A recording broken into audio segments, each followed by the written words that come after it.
my word, what a game. This is why we love this beautiful game, to see moments like that in soccer history. 1 minute and 26 seconds apart between Mainu getting it level and Harry Maguire winning the whole thing.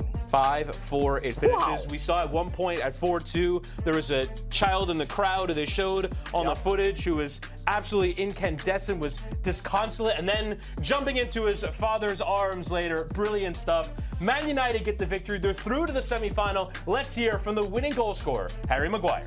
You just walked over here and said, we don't do things easily. That feels like quite the understatement tonight. Yeah, obviously it's an incredible game. Yeah, we made really hard work of it, I must say.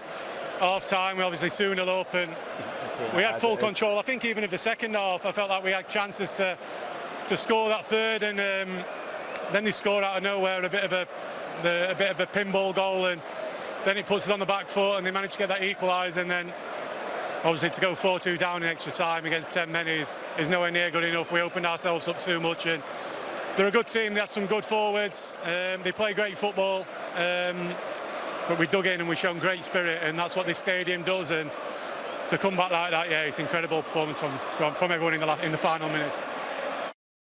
Madness there from Harry Maguire, who was frank and truthful. They made hard work of it. They gave up 4 unanswered goals, 2 of those up a man, and yet they somehow managed to get it done. There is a temptation in these sorts of moments, in watching this game and experiencing the craziness and going, my goodness, that was incredible. This is sort of classic Man United. Yeah. Is there a feeling that maybe this is the turning point, that maybe for Ruben Amorim to get to Europa League semi-final, to have one of those big nights where Man United felt like Man United getting the dramatic win at the end, that this is the starting point for a new era? Well, I think Manchester United fans are certainly hoping that that's going to be the turning point for United going forward, especially trying to get into a European place next season. Of course, it's not going to happen in the league table, so it's going to have to happen through this Europa League, and an opportunity for them to get to another final. And a club with great history having success in European competition, you would think that certainly luck is in their side. However, Manchester United left it so ridiculously late. They were playing against 10 players.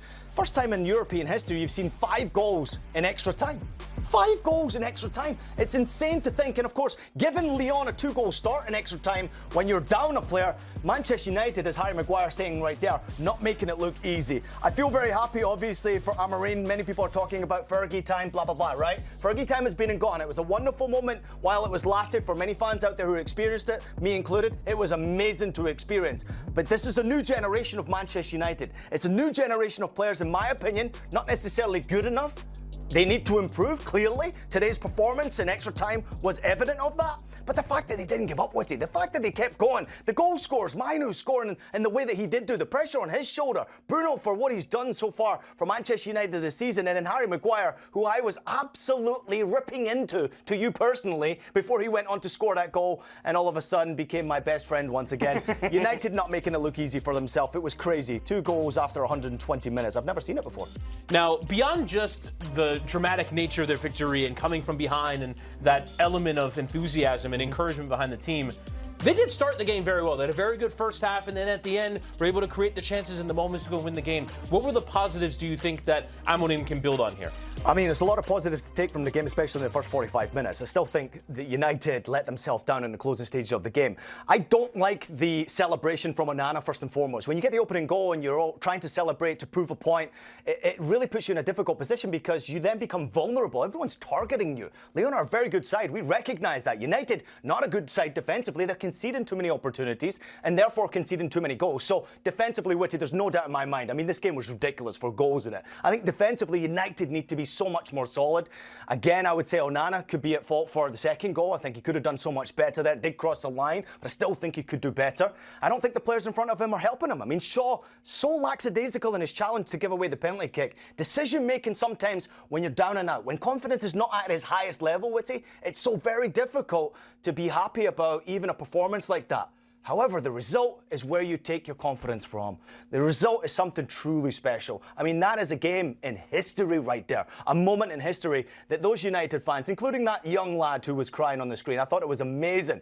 One moment you see the emotion of him desperately knowing that his team is going out of European competition. They won't be in European competition next season. It's been a desperately disappointing season. They might fire the manager. Maybe all the players are going to go. And then all of a sudden the season turns around in the space of moments. That's how beautiful football can be, but room for improvement for United across the board. And we'll talk later in the show about what's next for Manchester United, but there you see it. They're currently 14th in the Premier League. They're out of all the cup competitions. This is everything. And of course, if they win this competition, they get Champions League football next season, which could completely transform their summer business. Let's talk a bit, though, about the team that lost tonight, Lyon.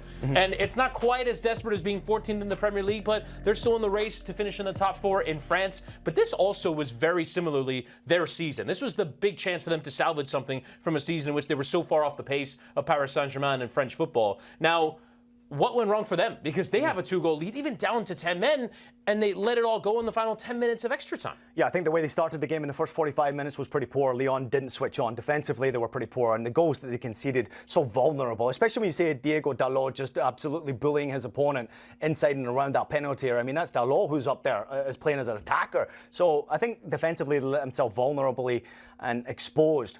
I think at times not taking their opportunities as well, because as I mentioned already before, in that first 45 minutes, Lyon still created chances, but just couldn't find a way to create that opening goal. That one goal would have made a completely different game, and that's what we got in the second half.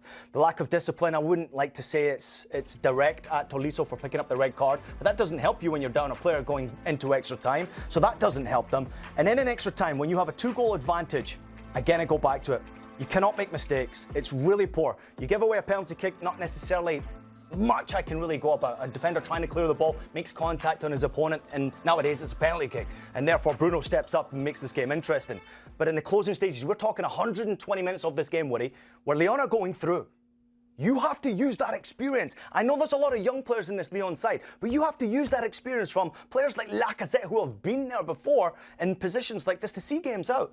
And for them to concede 2 goals in less than 2 minutes, it's inexcusable in this competition, and I can't imagine ownership is too happy about it as well. No, and Paulo Fonseca, who of course is banned from the touchline in Ligue 1, will be disappointed that his side couldn't get the job done. Again, Manchester United into the semi-final. They will face Athletic Club in the next stage, which will be a cracking semi-final. But today, it was one of those days to just enjoy the football and enjoy what it was, which was a grand occasion in Europe.